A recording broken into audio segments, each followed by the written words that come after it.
Hey guys! Alright guys, we're here today to check out the latest video from Sepultura from their upcoming album Quadra. The name of the song is Last Time. I believe this is a lyric video, so I'm not really sure where we're getting ourselves into, but considering how good the first video, the first song from this upcoming album was, Isolation, that live one that we did, well, the audio was studio audio. Like semi-live. Yeah, live video, studio audio. Yeah. That song was killer. That song was killer. That song was really, really good. Yeah, so that really set, to me, it set the bar in terms of what my expectations are for the rest of the album, Quadra, coming out in early 2020. I'm not exactly sure the date, I can't remember.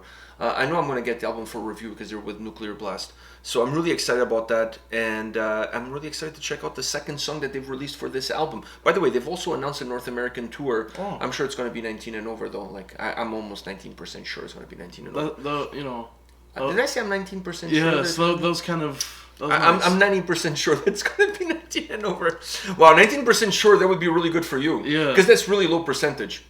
Unless luck is not on my side, and it's... No, I think it's going to be not an all-ages show. But anyways, they're going to be coming to North America on this huge tour across both US and Canada. I'm really excited. Believe it or not, I'm 69 years old. I've never seen Sepultura live, and I've been they're the band that got me into heavy metal, thrash metal, like all sorts of metal. Was listening to Beneath the Remains and Arise were the two albums that got me to listen to metal, and I've never seen them live. Yeah. So I'm really excited for a chance to see these guys live.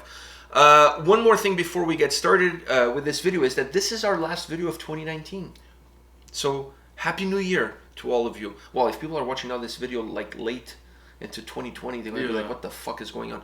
Anyways. I mean, if you watch any video from 2019 and 2020, it's kind of... Yeah, but we don't say Happy New Year in those videos. What about the last year, Happy New Year? I don't think we did that either. Did we not? I think we're breaking ground. Oh. This is the first time we're wishing people a Happy New Year in a video. So Happy New Year, and but before the year is over, there's still one more video. Yeah. So let's check this out. Let's check this out.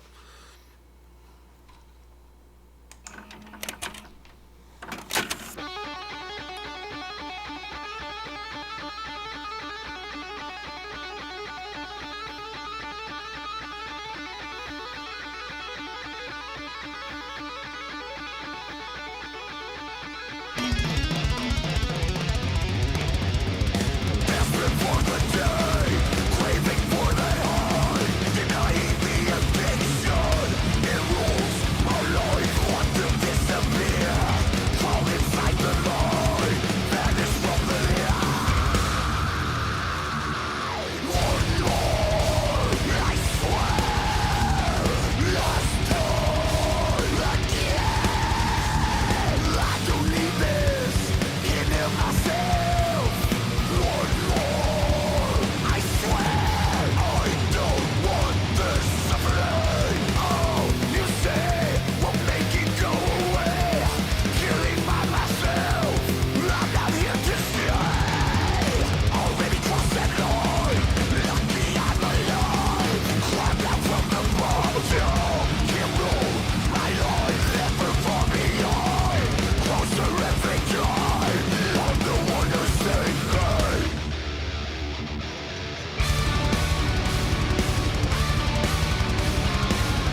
I'm good.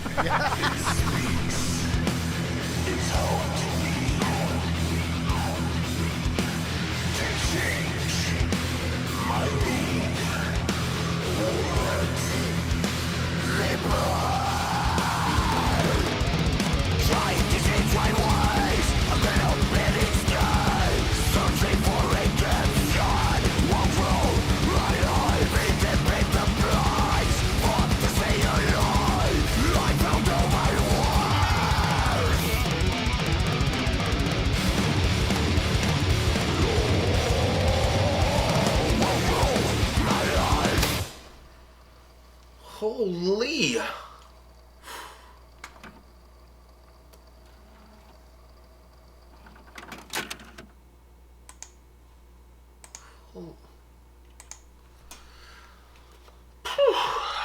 All right. Look, before we talk even about the song, I just gotta say this. If you're gonna do a lyric video, this is the way to go. Yeah. With some studio footage of them recording the tracks and then just having the lyrics popping in and out. Fun too, playing basketball. Yeah, wow, man, this is really the way to go. If you're gonna put a lyric video together, this I can get behind. I'm not a big fan of those lyric videos that it's just like one scenery, constant scenery, and then just the lyrics flipping. But hey, whatever. This is really cool. You get to see a little bit of the behind the scenes of them in Sweden recording the record. Yeah. What did you think of?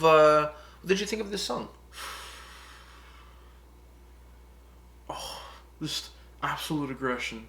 There was a part there where it kind of took a little bit of a break.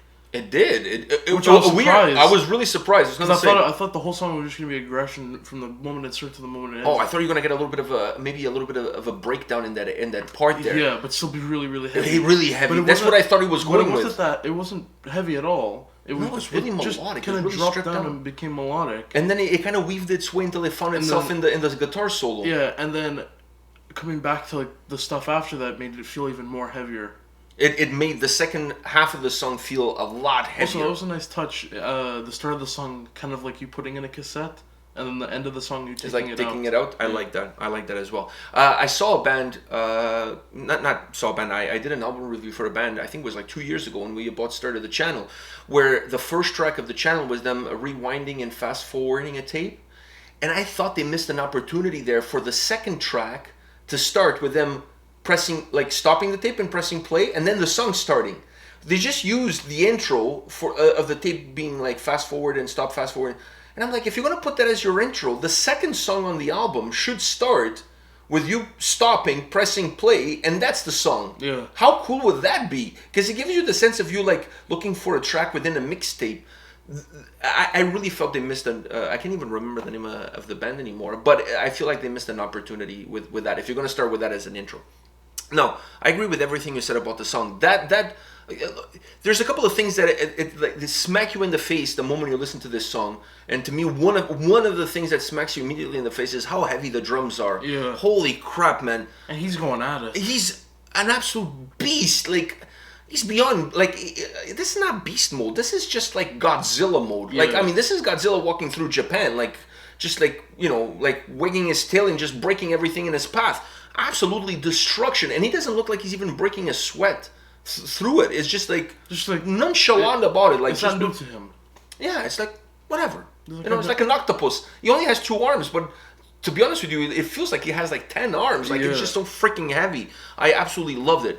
Another element that I really want to talk about before we go back onto that slow part, because to me that slow part was really a cool dynamic to the song, because it almost allowed you to catch your breath, because the song is so intense. The other element that I wanted to mention to you is the vocals. The song has a really fast tempo, but I never felt like the vocals were falling behind and kind of trying to catch up. Did you get that same impression? I always felt that the vocals were like just right there. Yeah. Right there with the song. I felt like they were just neck and neck. Yeah, and I think perhaps one of the reasons why they're able... but the vocals were not like... It was not like he was running with his voice, like trying to... No, he was still at... It was almost like he was at his own tempo, and the song was like really fast, but even at his own tempo, it always felt like he was there with it. Yeah. It never felt like he was falling behind. And I think that's the way the lyrics come together, the way they broke down some words into different... With the syllables, working with the syllables in order to have one word stretch out a little bit longer. Do you see what I mean? Yeah. So the way... So it could still catch up and not feel slow. And not feel slow, because if you say that word really fast, then you have to fill in with more things to say in order for you to catch up to where the song is going. But by you breaking the word into different syllables, it allows you to without having to without you having to feel like you're running behind the song. You know what I mean? So that was something that I really enjoyed. It allows the song to be fast, to be intense, to be aggressive. But vocally, you can stay within your pocket. You can stay within where you feel comfortable and not really feel like the song is getting away from you. Because sometimes we do songs and we both think the same way. Like the song is just going so fast and the vocals are just not there. And then it feels like there's a disconnect between the two. It's not the case. Not the case at all. Then let's go, last but not least, into that slower part. That caught me off guard because I was expecting either for them to come in with a solo immediately, and a solo that had to be like one of those like really like over the top, like old school, almost like Judas Priest style solo, or I was expecting for them to bring some heavy breakdowns, but like really heavy ones. They just kind of freaking drag. I think for me, I was more going towards it being one of those very heavy breakdowns, but then it stopped, and then it kind of it had a lot of melody to it. I was really surprised. I'm like, this is where I was gonna go. It got really stripped down.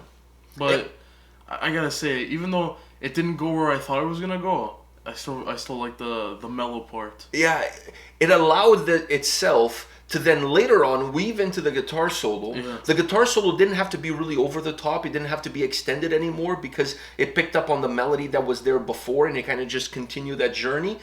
And then after that, like you said earlier, the heaviness and the intensity that came after felt even heavier. It felt even heavier and more intense, so it worked perfectly. But it caught me off guard. I was not expecting the song to have that. It's a really abrupt dip. Yeah. It's not like it's like you're taking, like you're going into a pool, but you're going like down the steps. No, that was like you walking, and then the next step you're like boom down into the deep end of the pool. It just felt really abrupt. So it took me a little bit of time to kind of like gather my thoughts. It was pretty slow. It wasn't like speedy fast. It was just melodic it's like the pool thing. You fell into the pool and now you're kind of like swimming slowly to get back up. Yeah, no, instead of swimming, you're walking at the bottom of the pool to try to get back into the. And then once you get back up, it goes really fast. Yeah. It really had that momentum, but it worked well. I was not expecting that. Yeah. I was really expecting like this heavy breakdown to come in and just like drag the song, then the solo. So that melodic portion there, they really stripped down. Slow down melodic part really caught me off guard, but it allowed me as a listener to kind of like catch your breath. Yeah, so I'm thinking even from a live sense perspective, if you listen to this song live during a concert, this is going to be the part where you're going to be able to kind of like, you know, readjust yourself, hold onto the railing, and get ready for the onslaught get ready for the onslaught that comes after. Perfect for like the wall of death kind of thing, for the pit to break up and then to collide back again. Great track, man. This album is really shaping up to be absolutely incredible. All right, guys, this is it for today. Happy New Year. We'll see you in 2020. All right, take care, guys. See ya.